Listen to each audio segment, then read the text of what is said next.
லௌதேத்தூர் இயேசுஸ் கிறிஸ்துஸ். இயேசு கிறிஸ்துவுக்கு புகழ். தமிழ் கூறும் நல்லுலகில் வாழும் அனைத்து அன்புள்ளங்களுக்கும் வத்திக்கான் வானொலியின் வணக்கம். இறைவன் உங்கள் உள்ளத்தையும் இல்லத்தையும் தன் அன்பாலும் அருளாலும் அமைதியாலும் இன்றும் என்றும் நிரப்புவாராக.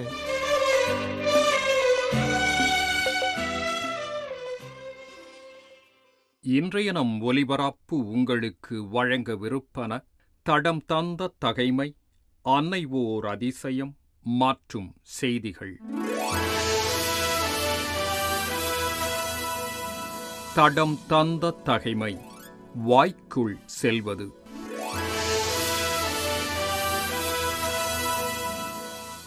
வாய்க்குள் செல்வது மனிதரை தீட்டுப்படுத்தாது, மாறாக வாயிலிருந்து வெளிவருவதே மனிதரை தீட்டுப்படுத்தும் என்றார் இயேசு. அறிவார்ந்த செயல்கள் நாளடைவில் நம் சமூகத்தில் சடங்குகளாக்கப்பட்டது போலவே யூத சமூகத்திலும் நிலவியது.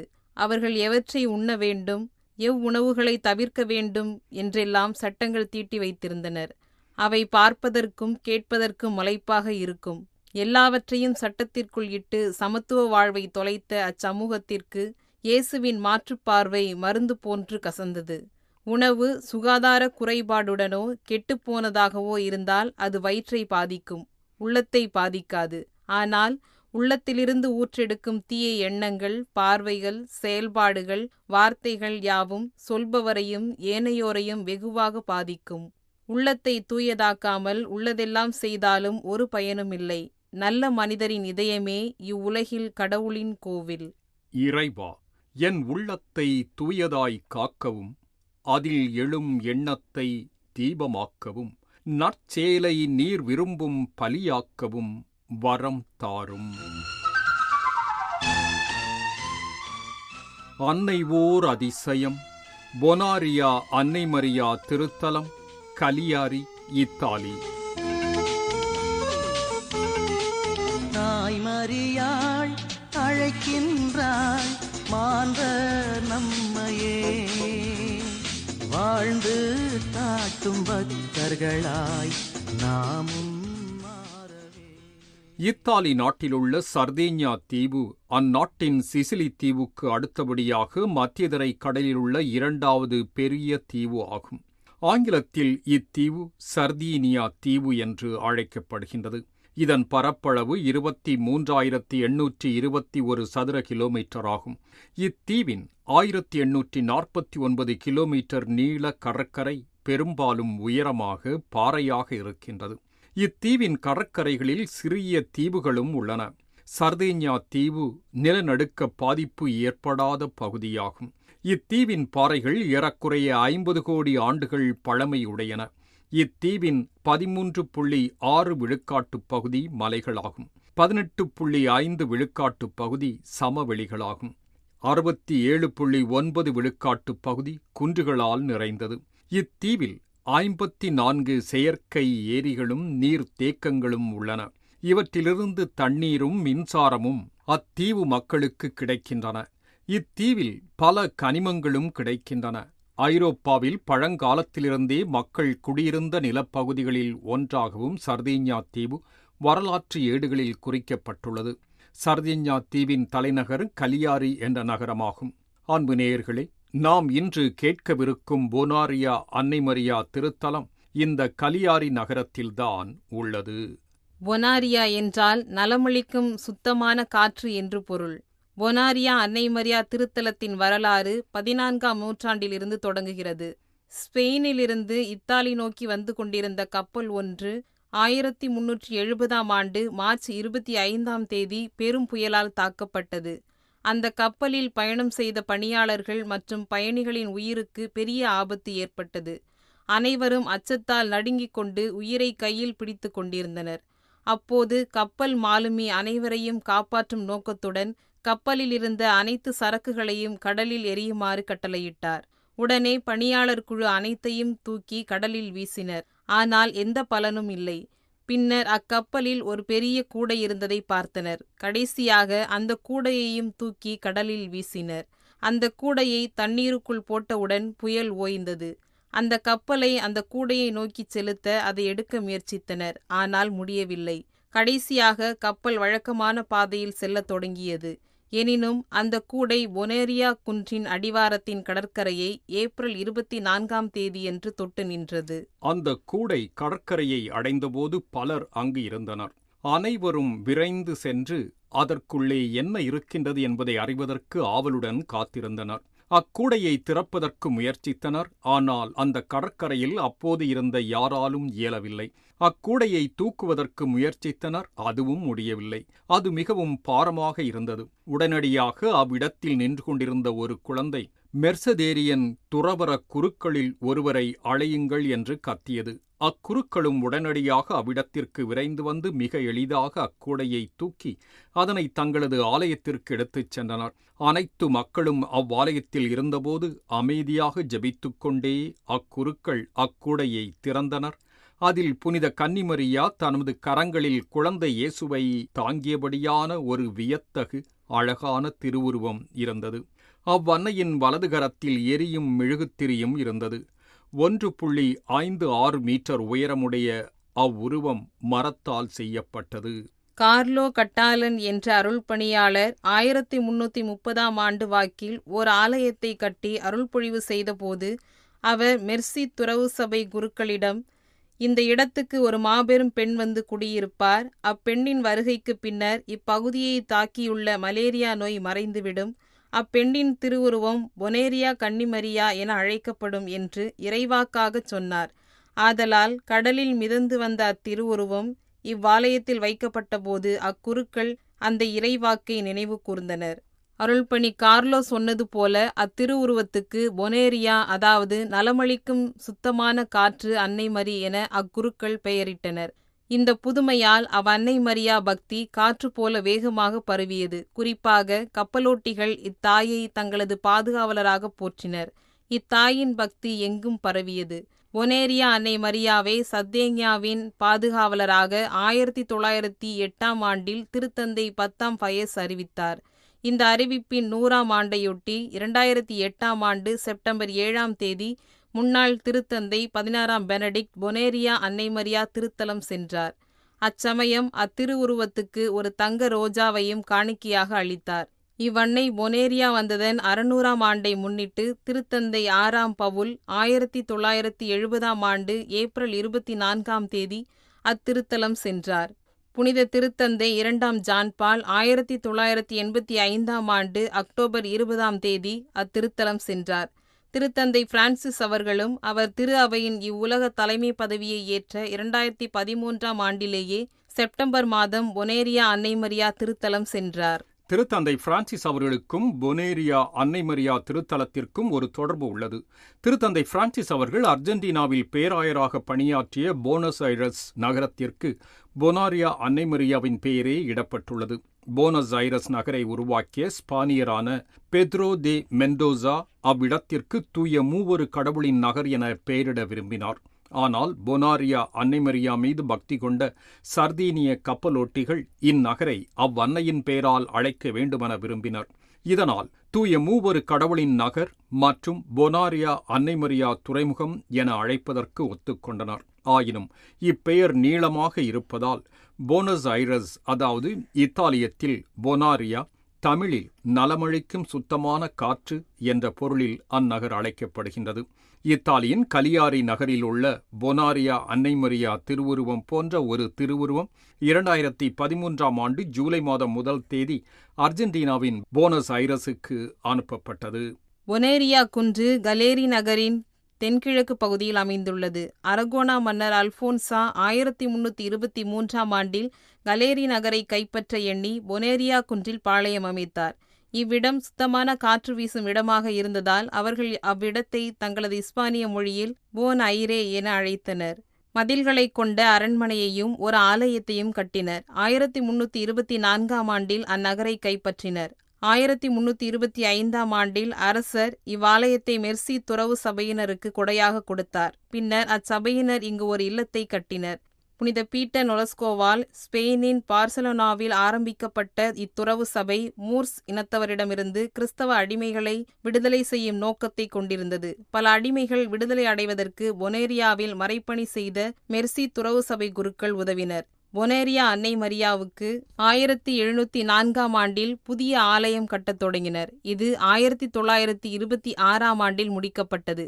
அதே ஆண்டில் திருத்தந்தை 11ஆம் பத்திநாதர் இதனை மைனர் பசிலிக்கா நிலைக்கு உயர்த்தினார். 2ஆம் உலகப் போரின் போது 1943ஆம் ஆண்டில் இப்பசிலிக்காவின் கலைவண்ண வேலைப்பாடுகள் சூறையாடப்பட்டு அனைத்தும் அழிந்தன. பின்னர் 1947ஆம் ஆண்டில் மீண்டும் சீரமைப்பு பணிகள் தொடங்கின. இப்பணிகள் 1988ஆம் ஆண்டு கிறிஸ்து உயிர்ப்பு பெருவிழாவன்று நிறைவடைந்தன. அன்னை மரியா திருவுருவம் பொனேரியா வந்ததன் 650ஆம் ஆண்டு 2020இல் சிறப்பிக்கப்பட்டது. அவ்வாண்டு மார்ச் மாதம் 25ஆம் தேதி திருத்தந்தை பிரான்சிஸ் அவர்கள் கலேரி நகர் மக்களுக்கு வாழ்த்து கடிதம் ஒன்றை அனுப்பியிருந்தார். இத்தாலியின் பொனாரியா அன்னை மரியா, அதாவது நலமளிக்கும் சுத்தமான காற்று அன்னை மரியா விழா ஏப்ரல் 24ஆம் தேதி அன்று சிறப்பிக்கப்படுகின்றது.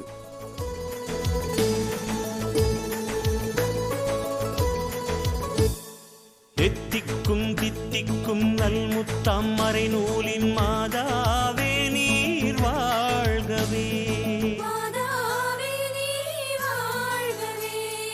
எத்திக்கும் தித்திக்கும் நல்முத்தாம் மறைநூலின் மாதாவே நீர் வாழ்கவே.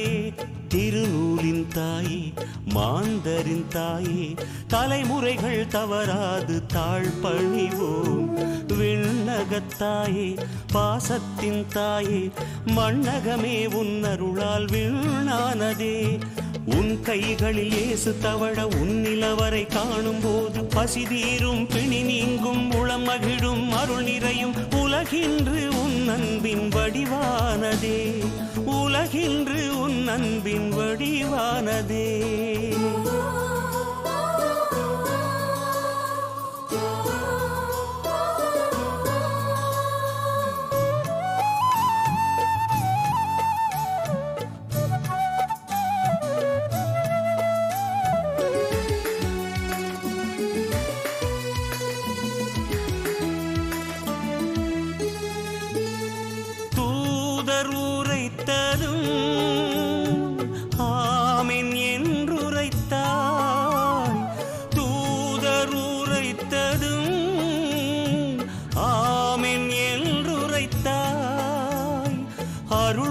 வழியில் நாங்கள் வாழ்ந்திட எமக்காய் மன்றாடுவாய்.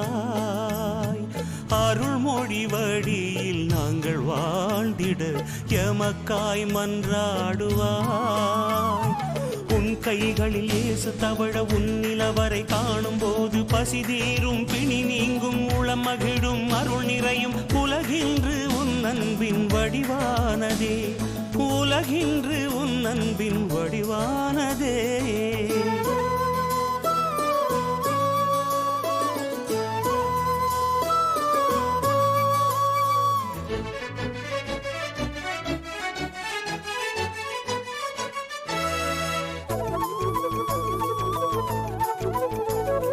சிலுவை அடியிலே பரிந்து பேசினாய், சிலுவை அடியிலே பரிந்து பேசினாய். இத்தாலியில் உள்ள பொனாரியா அன்னை மரியா திருத்தலம் குறித்து இன்றைய அன்னை ஓர் அதிசயம் நிகழ்ச்சியில் உங்களுக்கு வழங்கியது வத்திக்கான் வானொலி.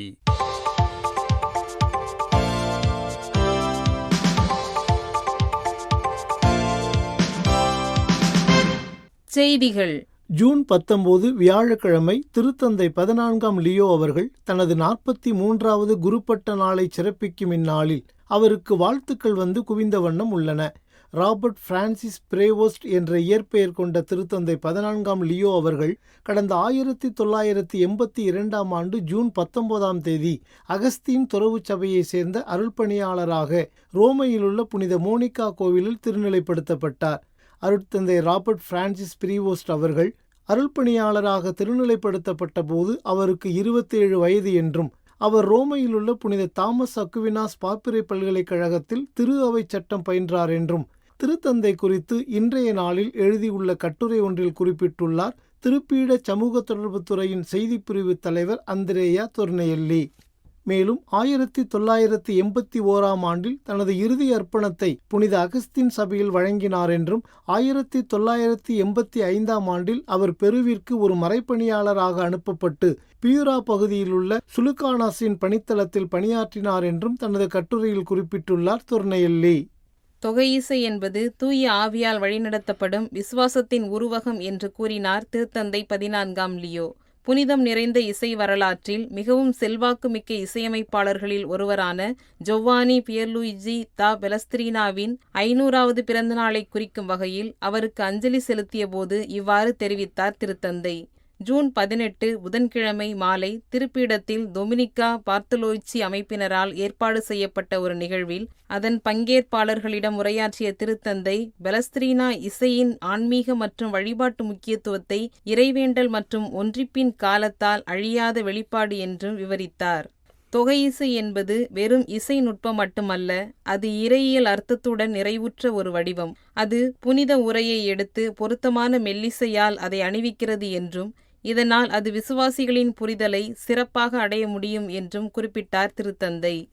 இந்தியாவின் ஒடிசாவில் கடந்த ஓராண்டாக இந்து ஆதரவு பெற்ற பாரதிய ஜனதா கட்சி ஆட்சி செய்து வரும் நிலையில் கிறிஸ்தவர்கள் மீதான தாக்குதல்கள் அதிகரித்துள்ளன எனவும் இந்த தாக்குதல்கள் மற்ற ஆண்டுகளை விட அதிகரித்துள்ளது எனவும் கிறிஸ்தவ தலைவர்கள் கூறியதாக யூகான் செய்தி நிறுவனம் தெரிவித்துள்ளது. கடந்த 2024 ஆண்டு ஜூன் மாதம் பிரதமர் நரேந்திர மோடி தலைமையிலான இந்து ஆதரவு கட்சி ஒடிசாவில் ஆட்சிக்கு வந்த பிறகு கிறிஸ்தவர்களுக்கு எதிராக திட்டமிட்ட துன்புறுத்தல்கள் தொடங்கியதாகவும் குறிப்பாக பூர்வக்குடியினர் மற்றும் சமூகத்தில் பின்தங்கிய தலித் மக்கள் அதிகம் வாழும் பகுதிகளில் இந்த தாக்குதல்கள் அதிகம் நடந்தேறுவதாகவும் குறிப்பிட்டுள்ளது அச்செய்தி நிறுவனம். இதுகுறித்து கருத்து தெரிவித்துள்ள அருள்பணியாளர் சிங் அவர்கள், பாஜகவை ஆதரிக்கும் மற்றும் இந்தியாவை ஒரு இந்து தேசமாக மாற்ற பாடுபடும் இந்து குழுக்கள் கிறிஸ்தவர்கள் தங்கள் மத நம்பிக்கை கைவிட்டு இந்துக்களாக மாற வேண்டும் என்று கட்டாயப்படுத்தி வருவதாகவும் எடுத்துக்காட்டியுள்ளார். சூடான் நாட்டின் வட டார்ஃபர் மாநிலத்தின் தலைநகர் எல்ஃபாஷரில் உள்ள பிற திருச்சபையைச் சேர்ந்த 2 கோவில்களும் கத்தோலிக்க திரு அவையைச் சேர்ந்த ஒரு கோவிலும் அந்நாட்டின் RSF எனப்படும் தேசிய இராணுவ படையினரின் குண்டுவீச்சிற்கு உள்ளாக்கப்பட்டு தாக்கப்பட்டதாக ICN செய்தி நிறுவனம் தெரிவித்துள்ளது. இந்த தாக்குதலில் 5 பேர் உயிரிழந்துள்ளதுடன் மேலும் பலர் காயமடைந்துள்ளனர் என்றும் அவ்வாறு காயமடைந்தவர்களில் எல்ஃபாஷரின் பங்கு தந்தை அருள்பணியாளர் லூக்கா அவர்கள் ஜூன் 12 வியாழனன்று உயிரிழந்ததாகவும் அச்செய்தி நிறுவனம் மேலும் தெரிவித்துள்ளது. கடந்த 2 ஆண்டுகளாக சூடான் அதன் உள்நாட்டு மோதல்களால் பேரழிவிற்கு உள்ளாகியுள்ளது என்றும் இதனால் 1,24,00,000 மக்கள் இடம்பெயர்ந்துள்ளனர் மற்றும் 10 லட்சத்திற்கும் அதிகமானோர் தெற்கு சூடானுக்கு புலம்பெயர்ந்து செல்ல வேண்டிய கட்டாயத்தில் உள்ளனர் என்றும் ஐநா அறிக்கை தெரிவித்துள்ளது.